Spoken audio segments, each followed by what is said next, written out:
Hello and welcome to Kent Tonight live on KMTV. I'm Megan Shaw and here are your top stories on Monday the 9th of February. Keep Keir here. Ashford MP Sojourn Joseph backs Sir Keir Starmer despite further calls for resignation. I have my full support for Keir Starmer. I would love him to continue as Prime Minister of this country. Marketing goals. Gillingham Football Club supports local business with free sponsorship deal. Obviously we're frequent visitors to come and watch the games as well. So to be able to be sitting and seeing our brand around the stadium in front of so many people is a fantastic opportunity for us. And pushing for gold. Kent's own bobsled star Taylor Lawrence prepares to hit the Olympic track in Milan. The standard answer is to go and do your best, and obviously that's what we want to go and do. But ultimately, we're going there as medal hopefuls.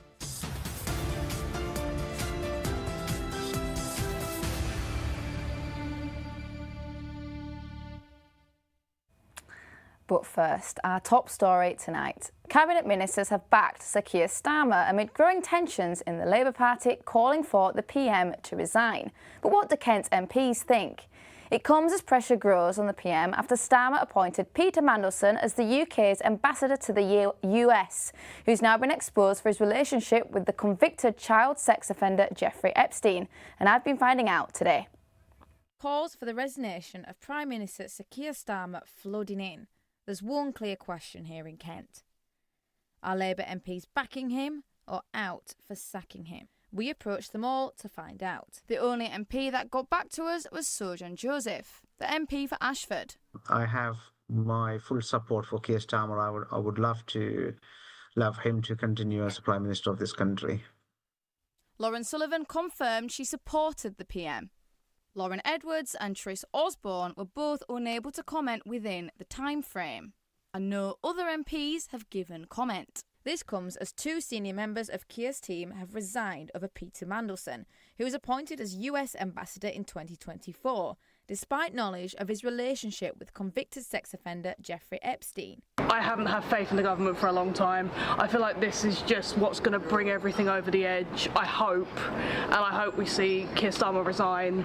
And I don't even think anyone else taking power will be better, but it'll be better than someone that knew about thick people such as Peter Mandelson and Jeffrey Epstein.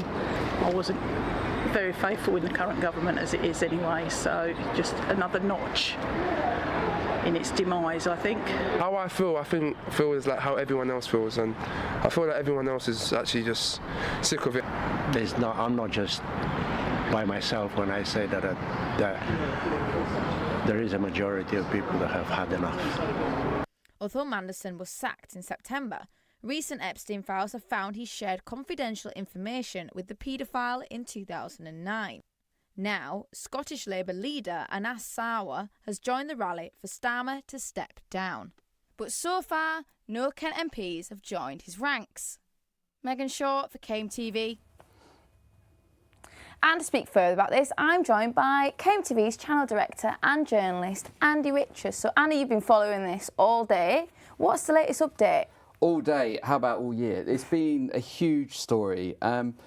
Do you know what though, Meg? What's quite interesting is that nothing ever seems to surprise you anymore, particularly with government. So Keir Starmer ran on change. There was going to be it would be integrity, it would be a very straightforward front bench. And what do we have? Resignation calls. It feels like the same situation with the Conservatives not so long ago when they were in power. I think what's very interesting, Kent's always a great barometer for what's going on nationally. And it's been really interesting to see the reaction from the Kent MPs this afternoon as they basically react to what's going on. Keir Starmer is known for being pretty severe in terms of, we saw right at the beginning of his time as PM, removing the whip from MPs who didn't follow the party line. So maybe that's why some of the Kent MPs haven't quite said so much at the moment, other than one who's come out to back the PM. Of course, and we've seen, I suppose, Sojan, they've been first MP in Kent to come out in support, but also we've not heard a lot at all from Kent MPs. What do you make of that? Yeah, I'm not surprised. I think they're all trying to react to what's going. I think if you look at voting records with Kent MPs or Labour MPs, that's the important thing to say as well. They seem to have gone along with Sir Keir Starmer and the government on most occasions. So they're probably waiting to see a little bit. But it was quite interesting to see what Canterbury MP Rosie Duffield's making of the situation. She's now independent, was formerly of the Labour Party, but I wonder if that could change, if there's a change of leader in the front bench. It's extremely interesting time in national and local politics, but hey, what else is new? Absolutely. Well, thank you so much, Annie, for bringing us those updates. Definitely something we'll be following. Hopefully, as more Kent MPs, Kent Labour MPs speak out in support or call for a resignation of the PM. So thank you so much. Thanks, Megan. Next, a small business from Gillingham has won the opportunity to become a season-long sponsor of their local football team. Couple Simon and Sian from Monarch Mortgages are big fans of Gillingham Football Club, and after winning a competition, will now see their logo adorn players' jackets and appear on the scoreboard. And Chloe Brewster headed to Priestfield to speak to them and one of the players about this opportunity. For many small businesses, good marketing opportunities would be leafleting or even a billboard. But for Monarch Mortgages from Gillingham, they've been invited to join the big boys in football sponsorship. After winning the Behind the Badge campaign by Sage, owners Simon and Sian have received an exclusive sponsorship package of Gillingham FC, which will see their branding illuminate pitch side all season long. For us as a local business, as a small local business, it's massive. Obviously, we're frequent visitors to come and watch the games as well. So to be able to be sitting and seeing our brand around the stadium in front of so many people is a fantastic opportunity for us. We've been around for 6 years or so now, but to get that presence out there and to see that we're sort of representing our community and seeing that in that space is massive for us.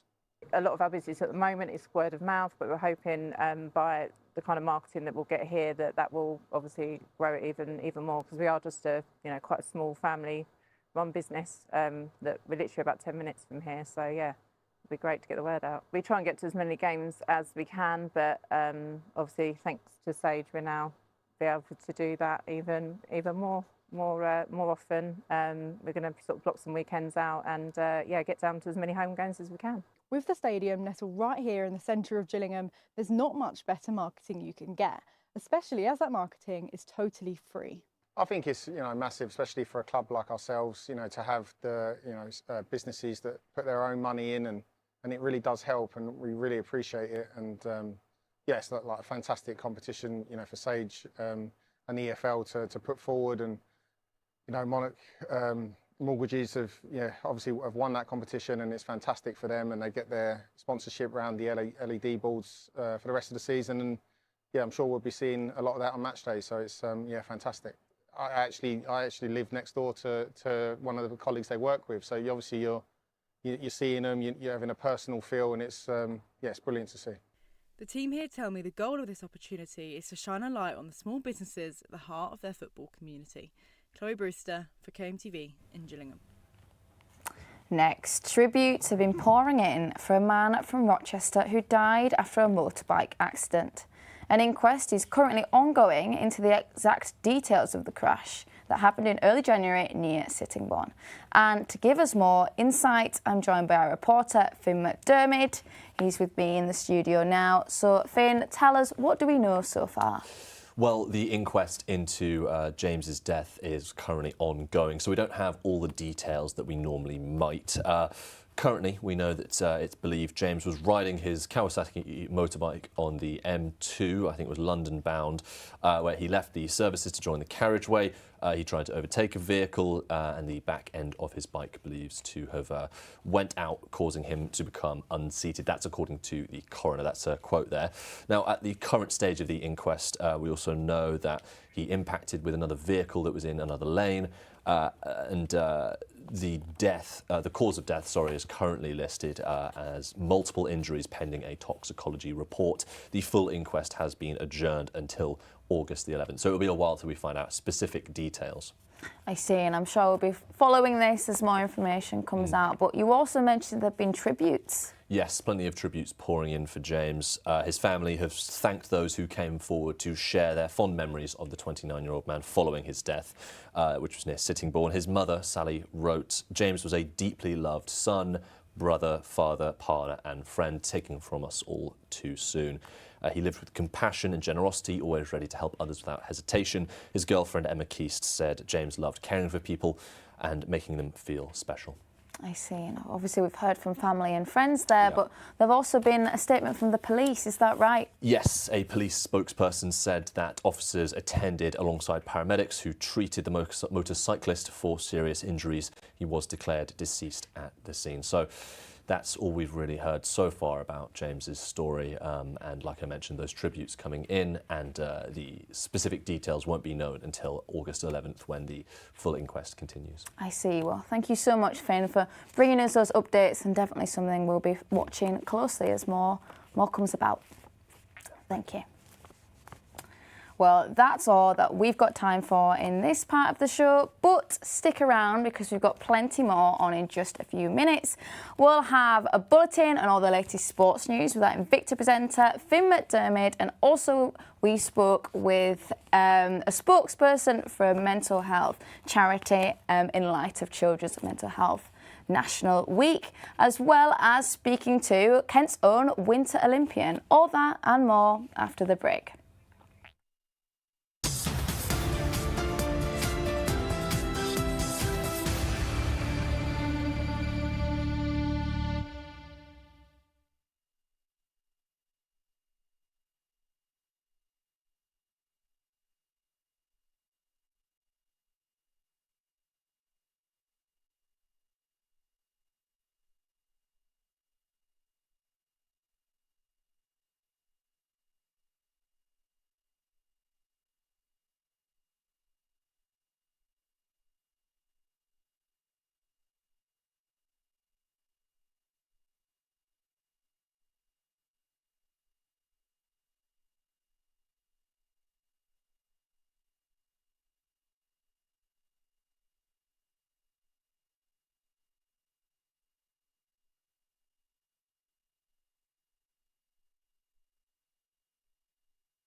Hello and welcome back to Kent Tonight live here on KMTV. Now, this week marks the start of Children's Mental Health Week, a time to reflect and raise awareness of children and young people's mental health. 1 in 6 children and young people have a diagnosable mental health problem, with many more struggling with challenges from bullying all the way to bereavement. And Vicky Newport from children's charity Dandelion Time joined us earlier to chat about how she supports young people to build their confidence and overcome things like traumatic experiences. First of all, are you all right just to outline what Dandelion does? Yeah, so we work with families across Kent. We've got 3 sites, one in Shorn, in Gravesend, one in Ashford and one in Maidstone. And we work with children and families who are struggling, whether this is through trauma or the children not being able to attend school. So an all array of things that they're struggling with, that they will come for about 9 weeks with us.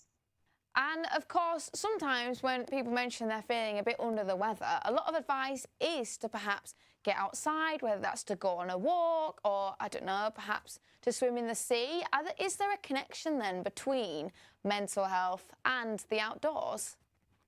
Yeah, no, definitely. I mean, we know that being outside helps lower blood pressure, helps you feel more grounded, helps calm your nervous system. We have a lot of land here at Dandelion Time. We use it a lot with the families, whether this is gardening or looking after the animals that we have on site, and this can be very healing. And sometimes families don't have access to outdoors either, so it's really important to get outside and even just walking. Absolutely. And if you were speaking to perhaps parents or maybe children who sometimes are feeling a bit under the weather, would you recommend for themselves to do similar things that you might do at Dandelion Time, like, I don't know, maybe going outside and touching the trees, for example? Yeah, no, definitely. I mean, getting outside is just brilliant because it just has all the elements, all with the seasons changing, everything sort of mimics our own life and the challenges that we face as well. And just being outside and being able to get your hands in the mud or feel the grass or the trees, it really does benefit you. Absolutely. And of course, this week is, Children's Mental Health Awareness Week. And there's all sorts of other things going on as well in February when it's a lot darker. I mean, the weather's a bit miserable. So do you have any advice at all for maybe people that are at home, whether they're young people or maybe older people who aren't feeling so great at this time of year? Try and think of those little things, set little goals for yourselves. It doesn't have to be anything big, just a little goal. So I don't know, say as a mum or something, you want to get up and you've got to clean the house. Well, let's just do one room at a time. Don't have to do the whole house, just one room. Take it little by little. Absolutely. And can you talk me some of the things that you use, some of the techniques you use at Dandelion Time, whether that's trying to have some quality time with animals or perhaps going outside and feeling the rain? Can you just walk through some of the methods you might use? Yeah, so we like to keep our hands busy. So we work with things like clay here at Dandelion Time. We make soap. We work with sheep's wool. We'll be in the garden digging with the soil, looking after the animals. We've got lots of animals here. So we've got 2 donkeys. I think we've got 14 guinea pigs, lots of sheep that are friendly. A cat. The children love the guinea pigs because when they're holding them, you can feel their heartbeat, which really sort of slows and can calm the children down as well. Especially when they're very nervous or upset, we find that the guinea pigs are wonderful for that. And now here's Finn McDermott with all your sports headlines.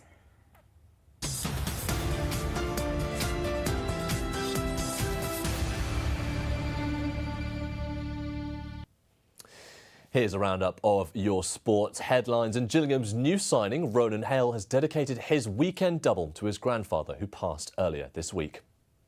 Danny Hale had won 3 amateur international caps for Northern Ireland after scoring more than 300 goals across his career, and his grandson seems to be on no different form. At the home match against Tranmere, Hale, he netted 2 to earn the Gills the 3 points. He was my hero, said Ronan. To score 2 goals 2 days after it happened, he was definitely watching down on me. He'd be buzzing. I've had a tough week, but I know he'll be watching down, and getting those 2 goals would have been massive. We can hear more from Ronan about the match now. Yeah, it's massive. Obviously, I've had a tough week, and my grandfather passing away a couple of days ago, so I know he'll be watching down, and getting them 2 goals would have been massive. I'm sorry to hear that, but was it a nice moment thinking about him to stick those 2 chances away and reflect? Yeah, massive, because he would have been raging if I didn't. He would have been straight on to me if I didn't bury them chances. So, them 2 goals were for him, and I'm looking forward to the next few games now. Former Olympic champion Amy Williams has backed Tunbridge Wells' Matt Weston to follow in her footsteps and bring home skeleton gold for Team GB at Milano Cortina. Weston begins his training today and will hope to emulate Williams' victory at Vancouver 2010 from Thursday. Williams says he's loved watching Weston's rise and says staying calm under pressure could propel him to gold. She said Matt has consistently got better and better. It is a big expectation, but personally I think you just have to not think about it. Put it away, concentrate on you and forget all the media chat. Concentrate on what you're doing, write track notes, do a track walk and just treat it like any other competition. Next, former Leeds Rhinos Super League star Jess Haynes held a netball coaching session at her former school, St Michael's Prep in Otford. Haynes currently plays for the KC Diamonds in Australia and led netball sessions for different age groups during their PE lessons. She said, I absolutely loved being back at St Michael's to coach netball. We focused on dictating in defence, working together and changing body angles. The girls were attentive, hardworking and a pleasure to coach. Thank you so much for having me back. Next, Punjab United have been handed a home draw in the FAV's quarter-finals.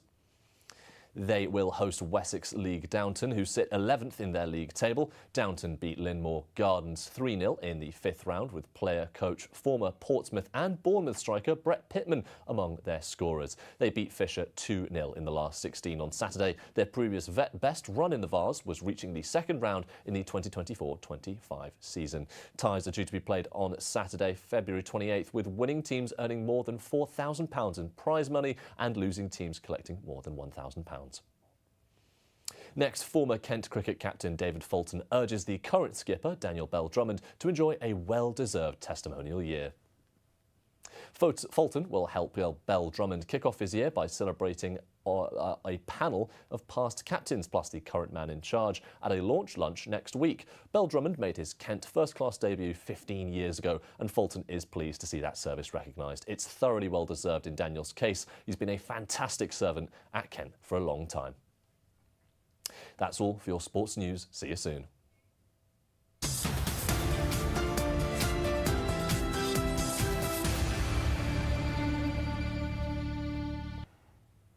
Phil McDermott there. Now, don't forget you can keep up to date with all your latest stories across Kent by logging to our website kmtv.co.uk, including this one here.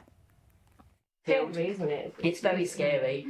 I don't really know what to do. Some people have said to me, I've got to walk away from this because if I don't, then I'm just going to have a breakdown or something's going to give. This seems illegal.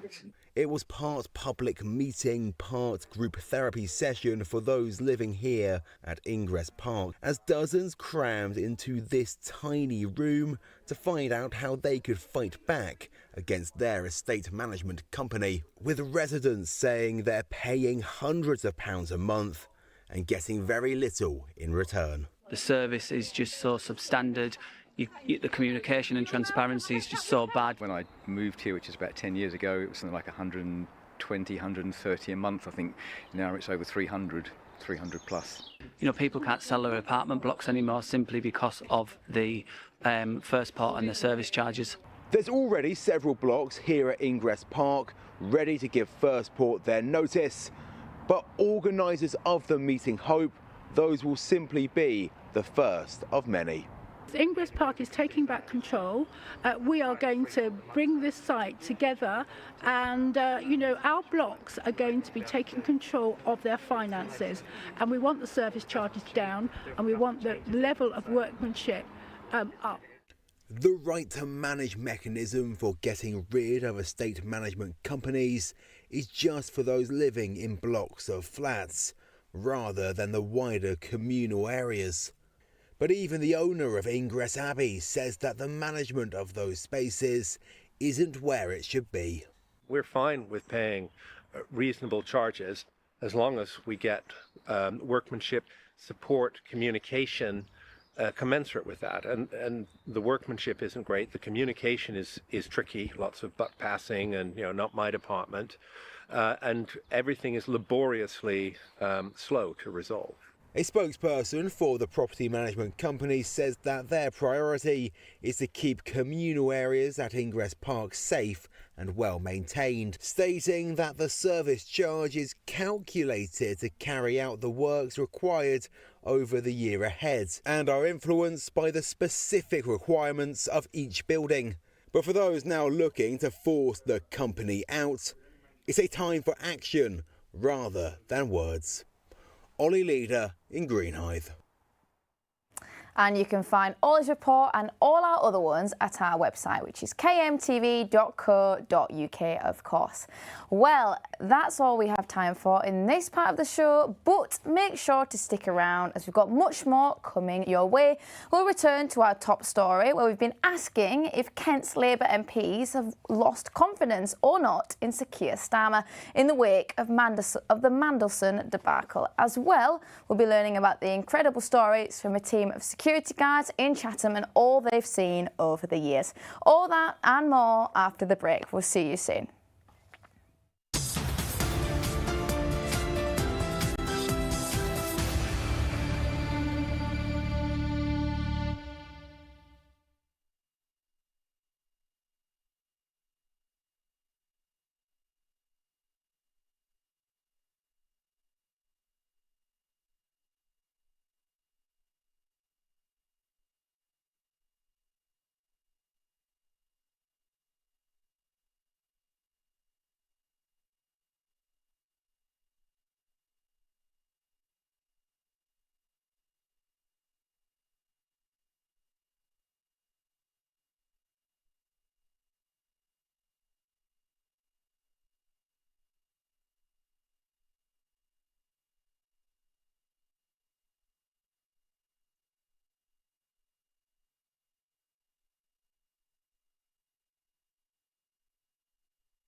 Hello and welcome to Kent Tonight live on KMTV. I'm Megan Shaw and here are your top stories on Monday the 9th of February.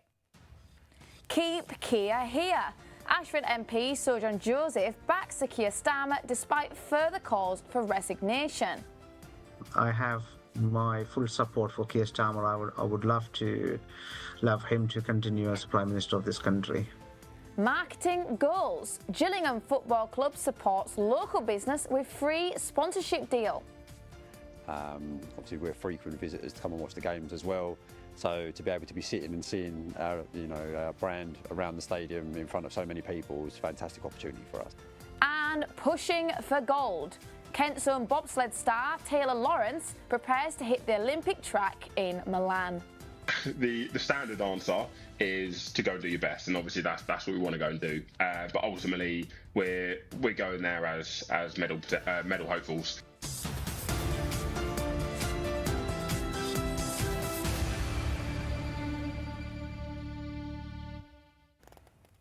A look back at our top story tonight.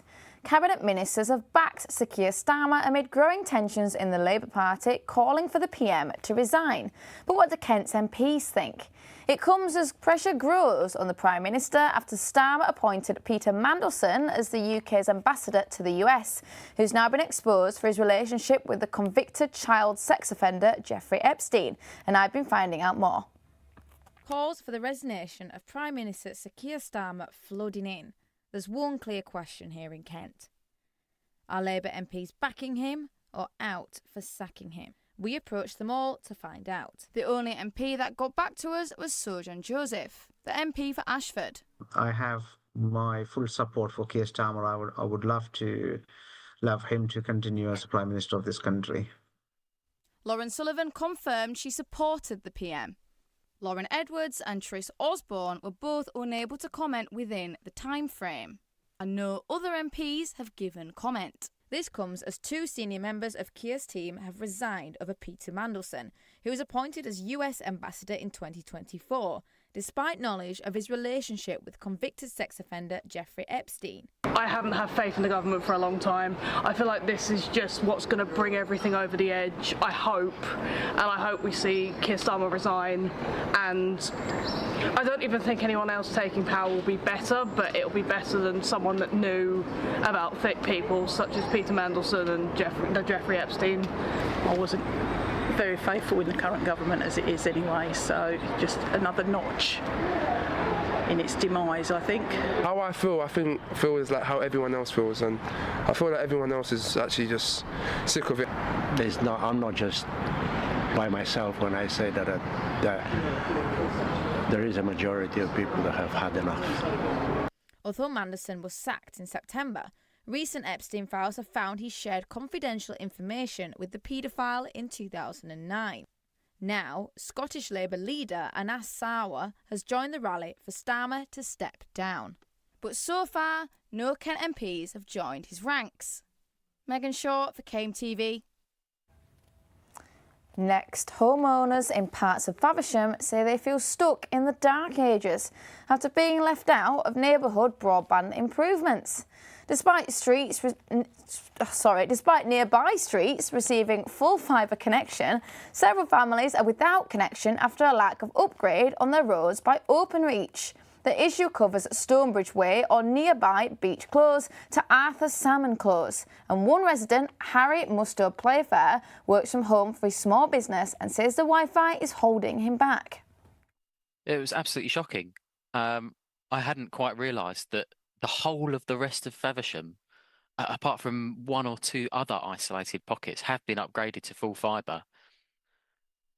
Those other pockets as well, I think they've been upgraded by a different company, U-Fibre.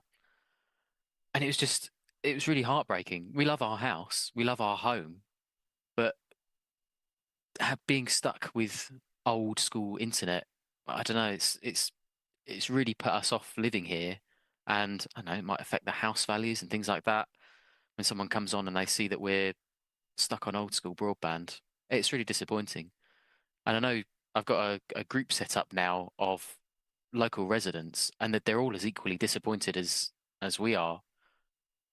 Because it's just really, I don't know, it seems really unfair. Next, an MP who claims far-nav companies are directing HGVs through Sleepy Kent Village has launched a new campaign to bring passing lorries to a halt.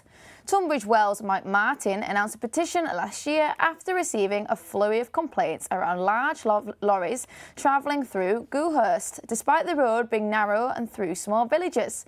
The new Spot It, Snap It, Send It campaign hopes to encourage residents to report lorries using the road to the MP. Spot it, snap it, send it. If anyone in Goudhurst or anyone who happens to be in Goudhurst sees a lorry, an HGV coming down the high street, or let alone being, beached or damaging something, take a photo on your phone, make sure you get the number plate and the company name, the livery, and then email it to me, mike.martin.mp@parliament.uk, and I'll write to that company and say that it's not acceptable and they should be using the right sat-navs for HGVs, and they've put their lorries through roads that are unsuitable for HGVs. And we've had some success with this approach in other parts of the constituency. So we think that this, coupled with what we did before with the sat-nav companies, is going to finally deal with this problem for Goudhurst. Gouda, sorry, not doing very well today. Now, don't forget you can keep up to date with all your latest stories across Kent by logging on to our website, altogether now, kmtv.co.uk, including this one about a Medway Council recent announcement of a budget aimed to combat a £26 million black hole. A £26 million black hole to fill, and the last year of government support are the key takeaways from Medway Council's 2026 to 27 budget. We've done amazing amounts of work, and I'm incredibly proud of the One Medway approach we've taken to get to where we are now. This was always going to be a 3-year plan to use exceptional financial support. Government saw that from the first conversations we had with them. I'm very confident that when it comes to 2027-28's budget, we won't be seeking exceptional financial support, and our medium-term financial outlook shows that. The council spends £1.35 million each day on services for children, adult social care and housing. And so with this financial strain, the pressure is on to ensure other services like libraries and leisure centres still continue to serve the people. So there are some political choices. I would always look for income generation over cutting services, because people deserve the services that they need, particularly those who are the most vulnerable in our community. Now, it's a wet and windy day outside Gun Wharf, but will the council's budget decision be a ray of sunshine in an otherwise difficult financial year for the council and its residents? Well, Reform UK's deputy leader doesn't think so. The budget for this Labour-run administration is about as gloomy as this weather today. It's a disgrace for 2 reasons. First, they've failed to actually balance and meet any of their own budgeting targets, meaning that they come up with a £10 million deficit. And for what? Potholes are still not being filled in properly, services are not getting better, people are not seeing the improvement for this extra money they keep being asked. And the second reason is because the positive assumptions, as they say, they made about the cost of borrowing has not materialised. And that is why, for the 3rd year in a row, they're going cap in hand to their own government and begging them for exceptional financial support. It's no longer exceptional. Financial support has become the norm here in Medway. Raising income over cutting services does come at a price, with many car park tariffs set to rise. With the cost of living set to increase by 3%, will Medway Council be able to navigate the razor edge of balancing the books and placating the people? Megan Shaw for KMTV, Gun Wharf. Next, the security team at a shopping centre in Chatham have received an award for their life-saving work in the community, as our reporter Chloe Brewster's been finding out. Listening to the stories of the security guards at the Pentagon Shopping Centre in Chatham, you'd think they were secret superheroes. The team have been nominated for an award for their excellent safeguarding and security work. In the last 12 months alone, the team has handled incidents ranging from theft and teen takeovers to suicide prevention and drug abuse. In one incident, team member Kerry spoke about when she came across a group of people unconscious who had overdosed on drugs. We talk to all the homeless and we say we can't say we'll definitely get them in properties, but we have a chat with them. A few of them that we've managed to get into temporary accommodation. There's been a long-standing gentleman out there that's been homeless for 19 years. We managed to get him into a property, but there is others that we've got reunited back with their families. or other people that have gone into rehab. Chatham High Street is an area marked by poverty and higher than average levels of crime and antisocial behaviour. But the team here say that being from the area themselves helps them to relate to the community that much more. It is tough to obviously see, because either way, they're still someone's family. We try and obviously help them as much as possible, try and get them into like rehab or anything, just to obviously help them out, get them refreshed and then start new. It's a smaller community down here, and you see each other every day. Where in the old job you could go to one job and not see anyone for another long time. Here, well, I say it's family, very family orientated. We all know each other, we all live local, and we all want the same outcome at the end of the day, and that's just to help people. These everyday heroes say they don't seek recognition, just continue what they do every day for years to come. Chloe Brewster for KMTV in Chatham. Now, we might have run out of time in this part, but we've got plenty more coming your way if you stick around. We'll be speaking to a Winter Olympian from Kent who carved out some time in his vigorous training plan to chat to me directly from Milan in Italy. And we'll also take another look at the weather, though hopefully not quite as cold as over there in Milan. So we'll see you soon. Don't move.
Hello and welcome back to Kent Tonight, live here on KMTV. We might be coming to the end of the show, but don't forget you can keep up to date with all the latest stories across Kent by logging on to our website kmtv.co.uk. There you can check out all of our other reports, including this one about a couple who travelled the world before putting down their roots through a pop-up coffee shop near Maidstone. Having spent several years travelling Australia, Asia and Aaron's home country of Switzerland, couple Olivia and Aaron decided to renovate a VW camper into their very own mobile cafe here in Kent. The business boomed, with the pair travelling around Tonbridge and Malling serving their Swiss hot chocolate and Alpine-inspired baked goods. But recently they decided to put down their roots, just outside Maidstone in the quaint village of Ottom. While Olivia and Aaron absolutely love their van life, Ottom Village Hall here offers them a slightly bigger venue. We opened the cafe in July. We actually had a camper van. We had it in the camper van, very similar to this one. And we did that for about 3 years around Leybourne, Westmoreland area. And we served out the back during lockdown. And then, yeah, we went to Australia, came back, I think, last December. And we were like, right, we didn't have the van at the time. So we were like, what are we going to do? Like, we miss doing it. We love seeing everyone. So we actually we live here. So we walked up one day and I was like, oh, the hall would be such a good space to like open up again, just as a pop-up. Ottom it looks tiny, but there's so many like little side roads and loads of different houses that you wouldn't even know that are here. So I think it's been so good for everyone to kind of have a space to come together and enjoy a coffee and a cake. Everyone loves a pastry. So Olivia comes always with those brilliant ideas. She's like, oh yeah, let's turn the van in a cafe business or even the village hall. And she says like, we need this, this, this and this. And I'm just like, yeah, let me see what I can do. So I built from scratch a little coffee cart with all the equipment on it, which is completely movable. So we can take it away and the village hall can be used for something else during the week whilst we're not trading. It's crazy. Every day you sit in and think like, oh yeah, it's going to be a grey, grim day. No one's going to come. But then you're going to be surprised by so many locals which travel miles sometimes just to come and see us. It's literally every day. It's brilliant, yes. The parish council told me hosting the little travelling bean was going amazing, adding they've received nothing but glowing praise from residents. Like, we come here Friday, Saturday, Sunday every single week. Like, we love it. Especially having a new baby. It's something to do, get out of the house. It's really nice. It's nice to see how much they've grown the business, you know, from the van days to here with the local community. It's really lovely to see. Olivia and Aaron hope to continue serving brews as well as the community far into the future. Chloe Brewster for KMTV in Ottom. And now let's take a look at the weather. Well, the weather tonight looking awful. Lots of rain across the county, average 7 and 8 degrees. Into tomorrow, that rain clearing up, thankfully, in much of Kent. Around 8 degrees, 9 in Dover. Into the afternoon, temperatures rising slightly, 11, 10 degrees. Overcast, a bit of rain at Maidstone and Canterbury. And your outlook for the rest of the week. In short, bring an umbrella. Rainy on Wednesday and Thursday, 12, 11 degrees. Nice and cloudy, at least no rain on Friday, but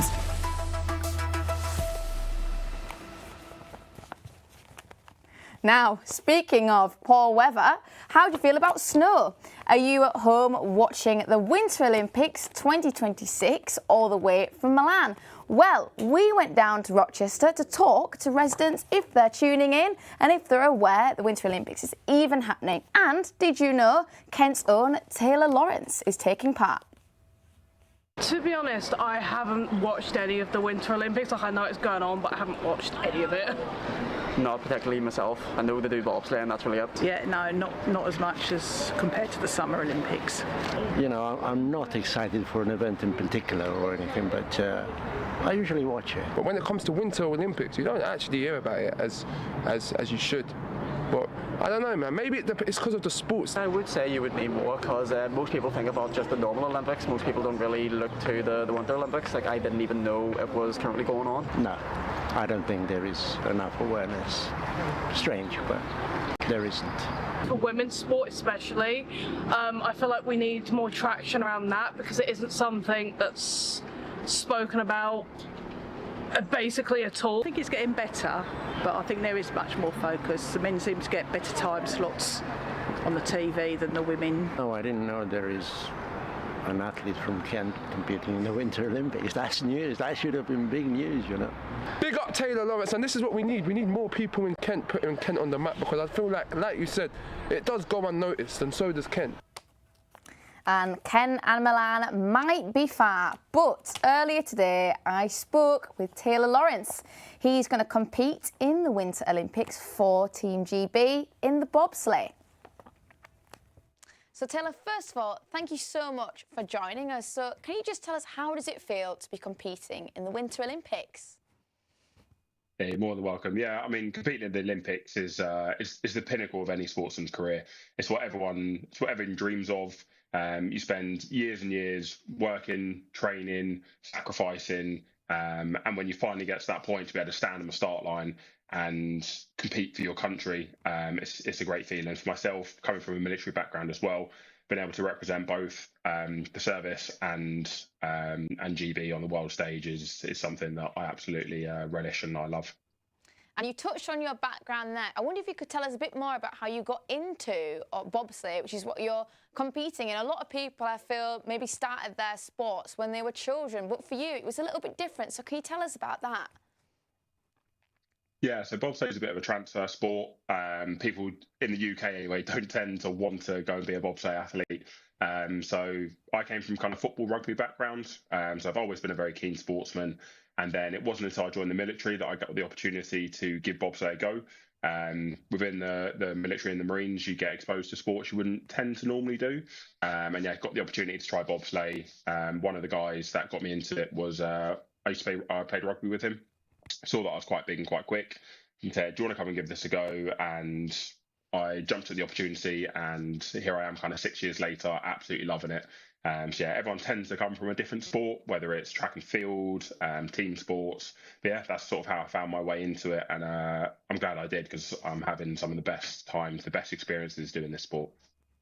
And I personally always get a bit confused between luge, skeleton, bobsleigh. So for our viewers who maybe aren't too sure, are you right just to give a bit of a rundown about what competing in bobsleigh looks like? Yeah, absolutely. So luge, you lay on your back, and that's feet first. Skeleton is laying on your front and head first. And then bobsleigh is typically in the sled. So you've got the 2-man event and the 4-man event. So in this Olympics, I'll be doing the 2-man and the 4-man. In the 2-man, I am the brakeman, so the guy that pulls the brakes at the end. And then in the 4-man, I'm the number 3. So I enter the sled third, and then it's actually the guy at number 4 who pulls the brakes. But the 3 guys that push the sled on the left, the right, and the back are called brakemen. And then you've got your pilot on the front. So our job is to get the sled up to speed, and then load with as much intent and velocity as possible, and then give the pilot the best possible opportunity to pilot us down nice and safely. Awesome. I know this isn't your first Olympics, so I bet you've been doing years and years of training. So what does training for the bobsleigh look like? Is it just making sure you can run fast? Yeah, so bobsleigh for training is basically all of the best elements of all of the other sports that you have to do. So it's about being fast, powerful, plyometrics. So we do lots of sprinting, lots of jumping, lots of strength work in the gym, and it's kind of just bringing all of those fun elements together. So yeah, being nice and fast, nice and powerful, explosive, especially from the brakeman's point of view anyway, which is one of the reasons that I love what I do, because it's what I enjoy training the most to do. And I'm sure. And my final question for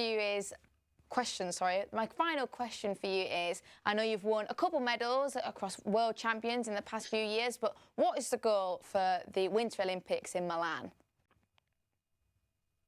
Yeah, well, I mean, the standard answer is to go do your best, and obviously that's what we want to go and do. But ultimately, we're going there as medal hopefuls. The last few years, we've been absolutely flying as a team. We've come away with, like you alluded to, World Championship medals, European Championship medals, a whole host of World Cup medals. We beat the top guys week in, week out. We compete against, it's all the same people that we compete against in the World Cup and in the Olympics. So it's nothing that we're not used to. But yeah, I mean, we're going for medals at least in the 4-man. That's where we see our greatest medal potential. But there's also an outside chance in the 2-man as well. So I think if you ask anyone in the team, medals is obviously what we want. We're going for gold, but I'm sure we'll get over a bronze or a silver Olympic medal pretty quickly. I'm sure it'll do. Yeah, we'll do. It will do. Well, I mean, so our a couple of our coaches that we've got are bronze Olympic medalists as well. So if we can at least go one better than them, that gives us bragging rights over them. Perfect. Thank you so much for joining us, Taylor, and for taking the time out of your really busy training days. I'm sure it was great to speak to you. Yeah, you're more than welcome. Thank you very much. Thank you. We'll be following you. We'll all be tuning in. Amazing. Thanks so much. Taylor Lawrence there. Sometimes when you watch like the sports and the television, sometimes you think, I could definitely do that. But bobsleigh is one of those where I've never thought, yeah, I could certainly do that. It was great to chat to him. We're definitely following him throughout his journey through the Olympics. Well, you've been watching Kent Tonight live here on KMTV. And if you're craving more, there's more news made just for Kent throughout the evening. So